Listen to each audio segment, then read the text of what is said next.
بسم اللہ الرحمن الرحیم وعد اللہ المؤمنین والمؤمنات جنات تجری من تحتها الانہار خالدین فیہا ومساکن طیبۃ فی جنات عدن ورضوان من اللہ اکبر ذالک هو الفوز العظیم صدق اللہ العلی العظیم صلوات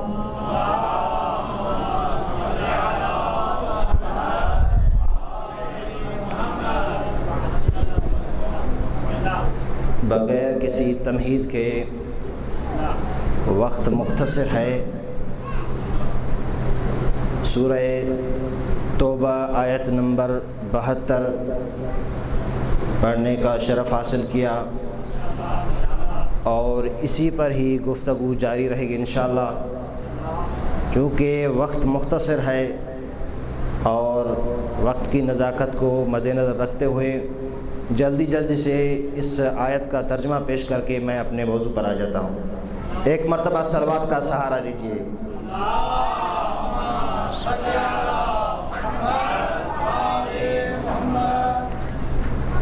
خدا نے متعال نے ارشاد فرمایا کہ اللہ نے وعدہ کیا ہے مومنین سے اور مومنات سے کہ ان کو جنت دے گا، اور جنت بھی ایسی کہ جس کے نیچے نہریں رواں دواں ہوں گی، اور وہاں پر پاکیزہ قیام گاہیں ہوں گی، اور وہ اس میں ہمیشہ رہیں گے۔ اور اس نعمت میں سب سے بڑی جو نعمت ہے، یعنی جنت میں سب سے بڑی جو نعمت ہے خدا کی طرف سے، وہ خدا کی رضایت ہے۔ پھر فرمایا کہ ذالک هو الفوز العظیم، اور یہ سب سے بڑی کامیابی ہے، یعنی اگر رضایت پروردگار حاصل ہو جائے تو یہ سب سے بڑی کامیابی ہے۔ صلوات پڑھیں محمد و آل محمد کی ذات پر۔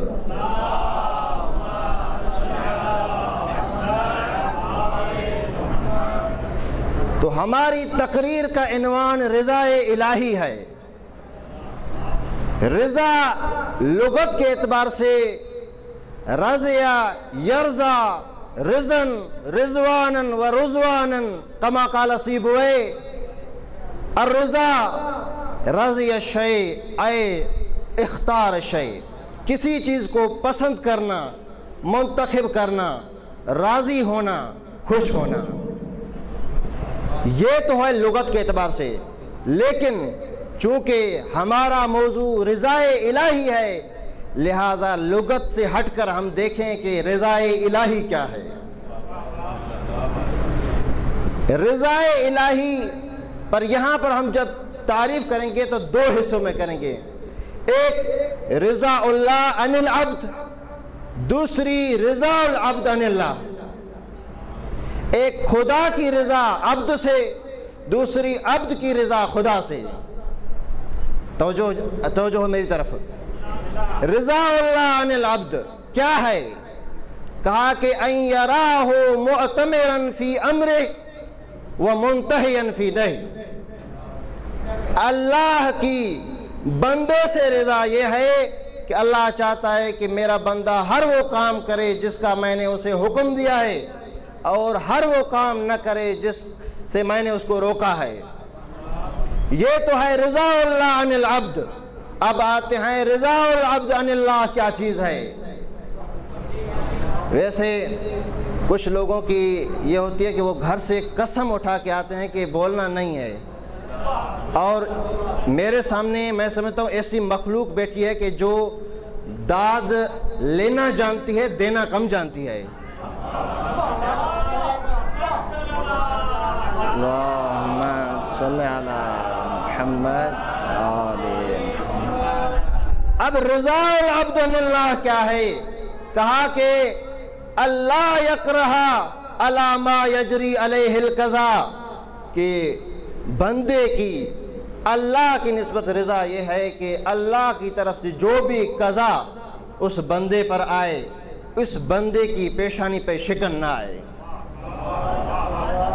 ہر صورت میں رضائے الہی پیش نگاہ ہو، جس ہوا میں سانس لے، جس فضا میں چلے، رضوان خداوندی پیش نگاہ ہو، کیونکہ فرش عبدیت کے سجدہ گزار کو یہ زیب نہیں دیتا کہ عرش معبودیت کے سلطان سے سرتابی کرے۔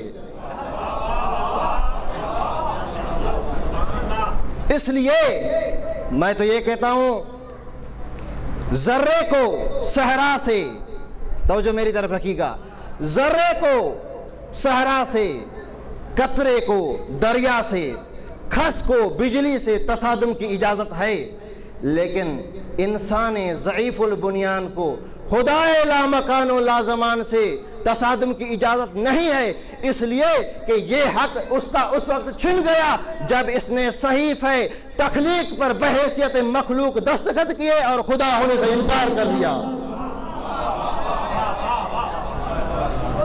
یہ اس کا حق اس وقت ہی چھن گیا۔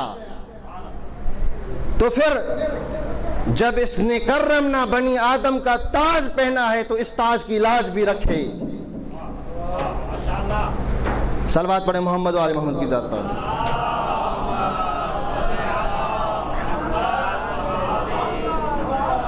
کرمنا بنی آدم کا تاج پہنا ہے تو اس تاج کی لاج بھی رکھے، اور جب عقل سلیم کی قبا زیب بشریت ہے تو اس کا لحاظ بھی رکھے، اور جب یہ بندہ اس کی نعمتوں کو دونوں ہاتھوں کی چابک دستیوں سے لوٹتا ہے تو ان ہاتھوں کو ادھر بلند بھی کرے، اور جب خدا کے مال و ملال کو، توجہ رکھیے گا، جب خدا کے مال و ملال کو حاتم کی طرح خرچ کرتا ہے تو پھر تازیان قضا کو رستم کی طرح برداشت بھی کرے۔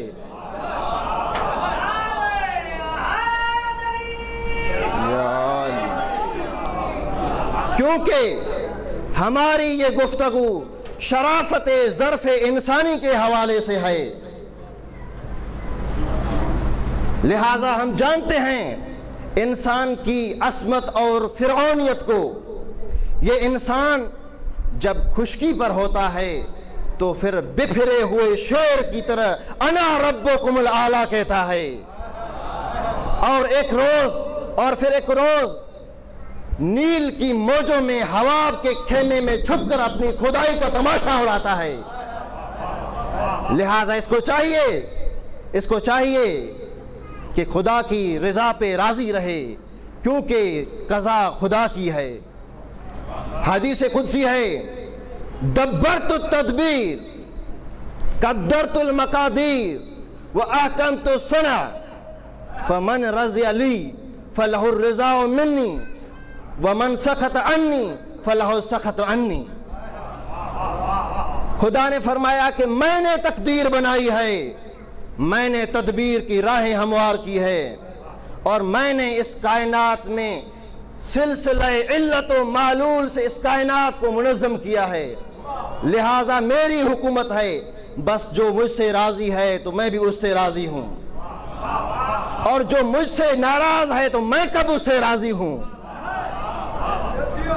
پھر فرمایا انی انا اللہ لا الہ الا انا، کوئی خدا نہیں ہے سوائے میرے، میں خدا ہوں۔ من لم یصبر علی بلائی ولم یشکر علی نعمائی ولم یرضی بقضائی فلیتخذ ربا سوائی، کہ جو میری نعمتوں کا شکر نہ کرے، میری بلاؤں پہ صبر نہ کرے، اور میری قضا پہ راضی نہ ہو، اسے چاہیے کہ میرے علاوہ کوئی اور خدا جا کے ڈھونڈے۔ صلوات پڑھیں محمد و آل محمد کی ذات پر۔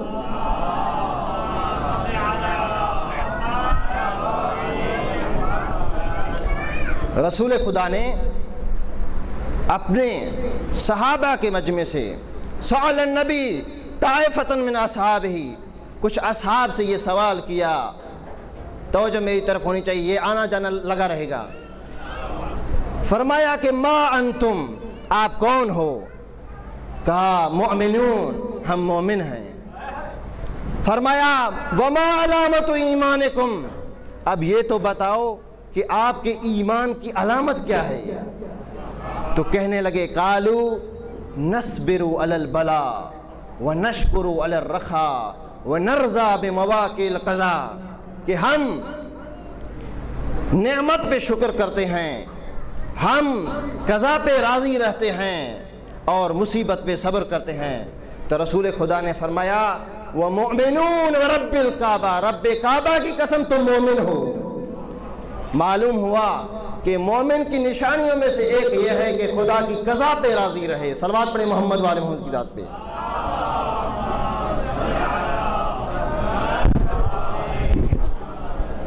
ایک حدیث میں ملتا ہے کہ قیامت کے دن جب خدا حکم کرے گا کہ ایک دولت مند کو میرے سامنے لایا جائے، اس دولت مند کو خدا کے سامنے لایا جائے گا اور خدا پوچھے گا بتاؤ میں نے تم کو دولت دی؟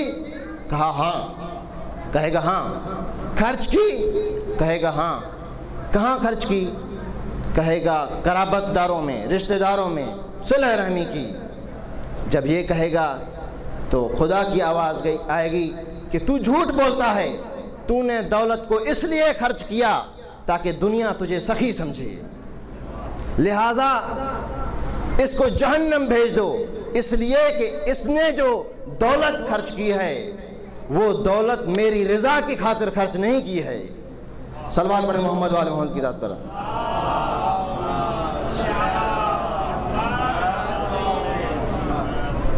عمل کے اعتبار سے عمل کی 6 حیثیتیں ہیں۔ توجہ میری طرف ہو، اتنی خاموشی کریں گے تو میں آگے کیسے چل پاؤں گا؟ میرا ٹائم پہلے ہی مختصر ہے اور آپ کہہ رہے ہیں کہ اور بھی مختصر کریں۔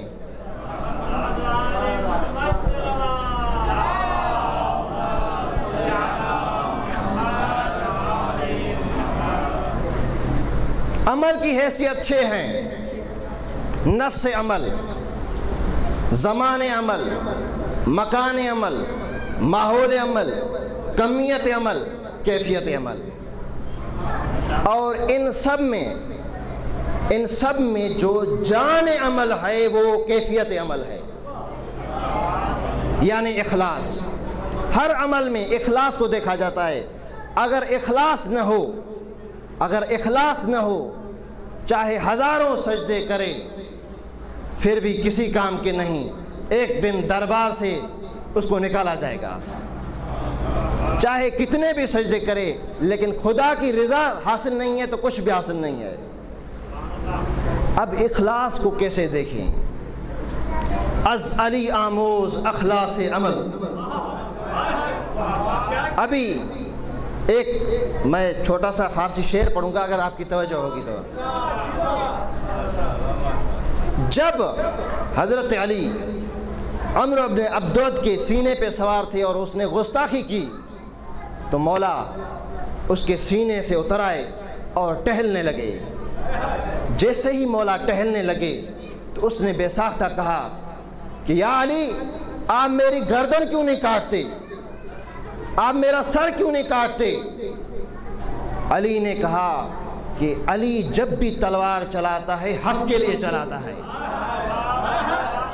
اب اس منظر کو اس شاعر نے نقل کیا ہے، من تیگ از بے حق بھی صنم، کہا کہ میں تیگ چلاتا ہوں حق کے لیے، بندہ حکم نہ معمور تنم، میں خدا کا بندہ ہوں تیرا نوکر نہیں ہوں، شیر حکم نیستم شیر ہوا، میں خدا کا شیر ہوں خواہشات کا شیر نہیں۔ پھر کہا کہ فعل من بردین من را باشد گواہ، اور میرا یہ فعل میرے دین پر گواہ رہے گا۔ اور جب پوچھا گیا یا علی آپ نے اتنے بڑے پہلوان کو جب پکڑ لیا تھا، جب اس کو قابو کر لیا تھا، جب اس پر حاوی ہو گئے تھے تو پھر اس کو قتل کیوں نہیں کیا؟ تو امام نے عجیب جواب دیا۔ امام نے کہا کہ اس نے ذاتی طور پر مجھے میری گستاخی کی اور اس نے ذاتی طور پر مجھے غضبناک کیا تھا۔ تو علی نے جواب دیا کہ علی یہ نہیں چاہتے کہ علی کی شمشیر کی روانی میں اس کے جذبات کی طغیانی ہے۔ صلوات پڑھیں محمد و آل محمد کی ذات پر۔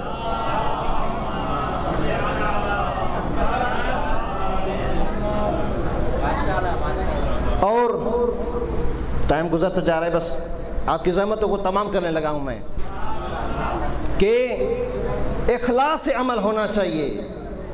جب تک رضا الہی حاصل نہ ہو کوئی چیز کام کی نہیں ہے۔ تو ہمیں چاہیے کہ ہم ہر وقت ایسا کام کریں کہ رضا الہی حاصل ہو۔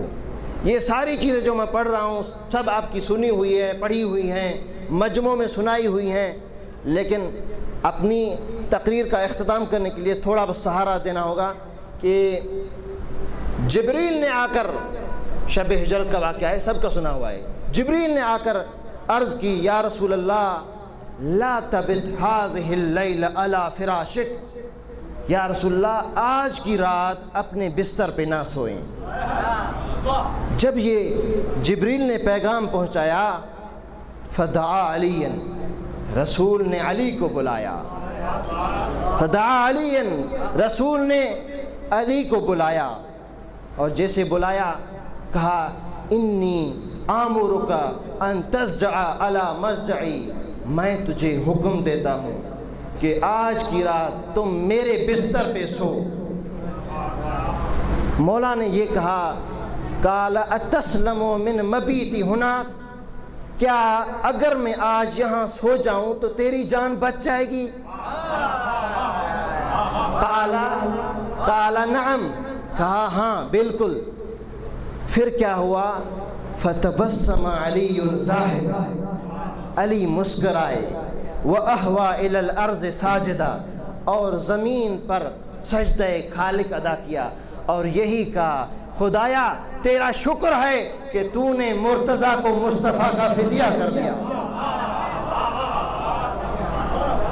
فَرَفَعَ رَأْسَهُ، پھر علی نے سجدے سے سر اٹھایا، سجدے سے سر اٹھانے کے بعد ایک جملہ کہا یا رسول اللہ فَإِنَّ سَمْعِي وَبَصَرِي وَسُوَيْدَاءُ قَلْبِي لَكَ، یا رسول اللہ میرا دل، میرے کان، میری آنکھ سب آپ کے ہیں، حکم کریں کیا کرنا ہے، امضِ ما امرت، جو حکم کریں علی حاضر ہے۔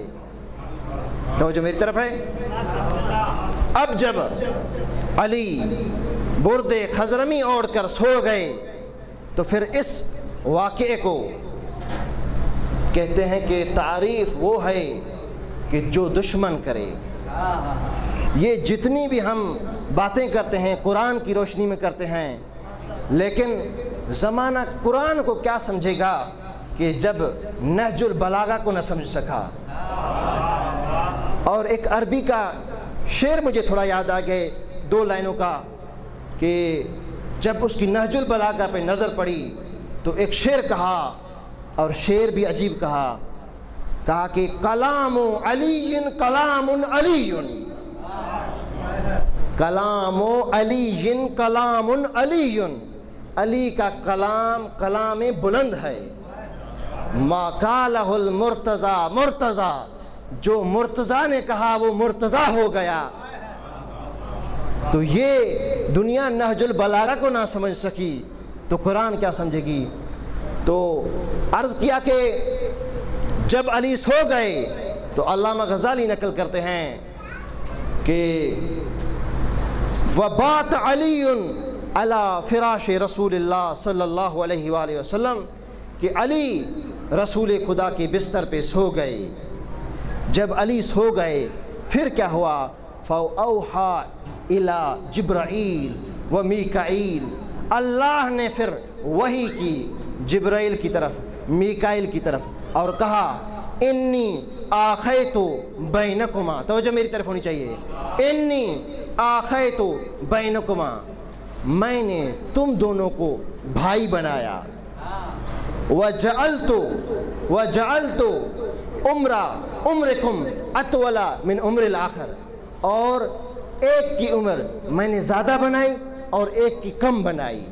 فَأَيُّكُمْ مَنْ يُوسِرُ صَاحِبَهُ بِالْحَيَاةِ، پھر آپ میں سے کون ہے کہ جو اپنے بھائی کو زندگی ہدیہ کرے۔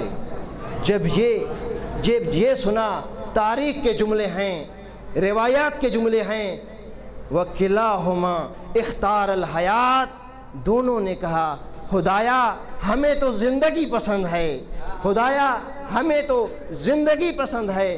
جب دونوں نے یہ کہا تو پھر دوبارہ اللہ نے وحی کی اور کہا فَأَوْحَى إِلَيْهِمَا، اللہ نے ان کی طرف وحی کی اور کہا أَفَلَا كُنْتُمَا مِثْلَ عَلِيِّ ابْنِ أَبِي طالب، آپ لوگ کیوں نہیں ہو جاتے علی ابن ابی طالب کی طرح، انی آخیت بینہ و بین نبی محمد صلی اللہ علیہ وسلم، میں نے علی اور اپنے نبی کو ایک دوسرے کا بھائی بنایا۔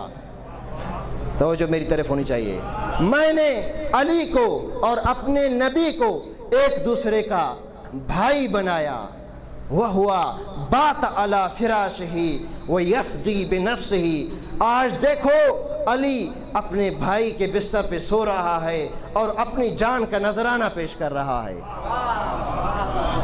مشکلوں کے واسطے ڈیفنس ہونا چاہیے،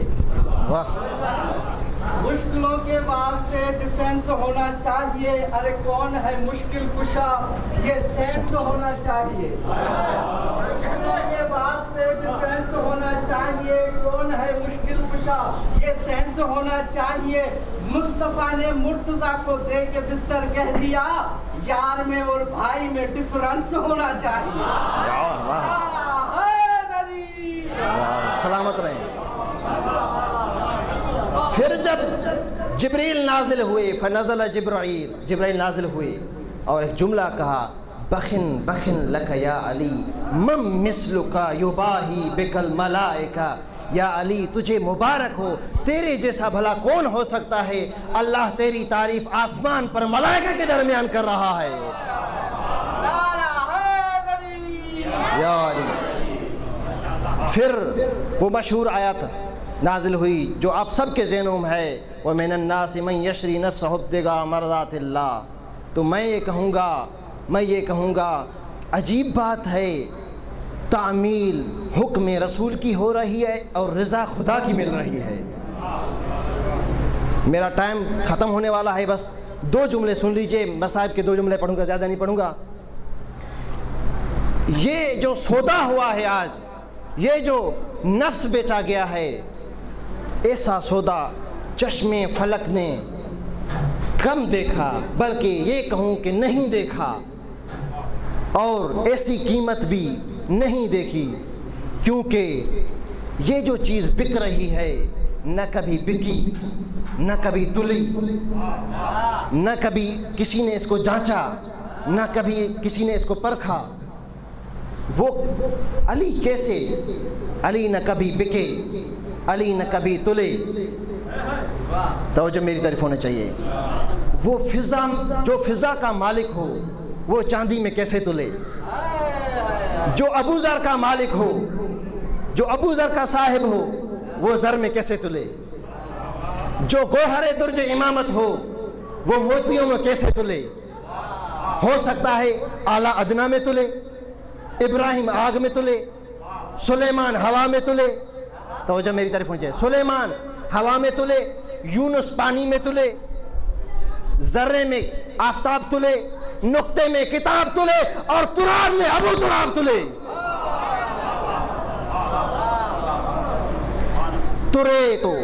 تلے تو مہر نبوت کی ترازو پہ تلے، اور بکے تو نقد مشیت کی آرزو پہ بکے۔